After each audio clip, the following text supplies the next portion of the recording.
Every time thunder cracked outside, the man would strike the sewage pipe once, because that was the only way to mask the noise and keep the guards above from hearing it. This thick pipe was his only way out. After more than a dozen tries, he finally managed to crack it open. Filthy water came gushing out instantly, along with a smell beyond description. But he didn't care one bit. He crawled right into that disgusting pipe, heading toward freedom. Even though it was filled with raw sewage, he gritted his teeth and kept going. Because to escape this prison, he had already spent nearly 20 years. Once he emerged from the sewer, he didn't waste a second and bolted for the trees. Soon enough, the next morning arrived. During roll call, the guards noticed the inmate in cell 245 still hadn't come out. Don't make me come down there, I'll thump your skull for you! When there was still no response from the cell, the furious guard stormed over. But when he reached the door, he froze. The cell was completely empty. Meanwhile, the warden was about to change his shoes when he suddenly heard the alarm go off. He knew right away something was wrong and rushed straight to the cell block. What do you mean he just wasn't here?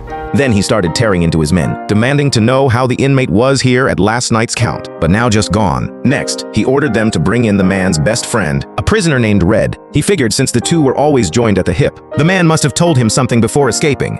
Also, Warden, not a word.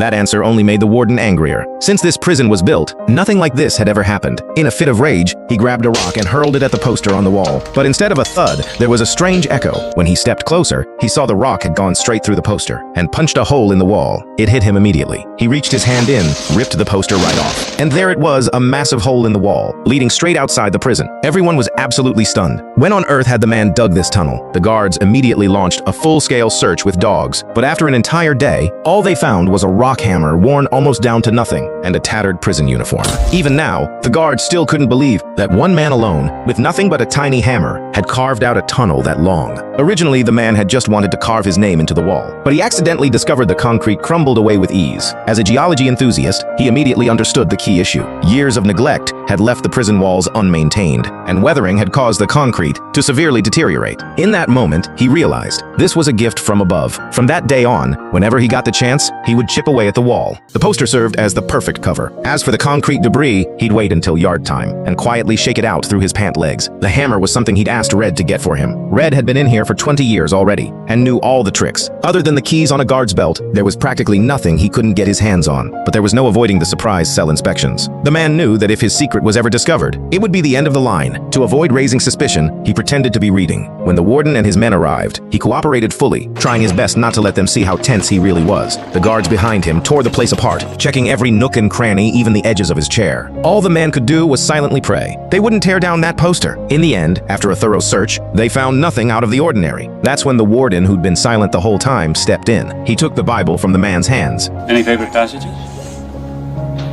Watch ye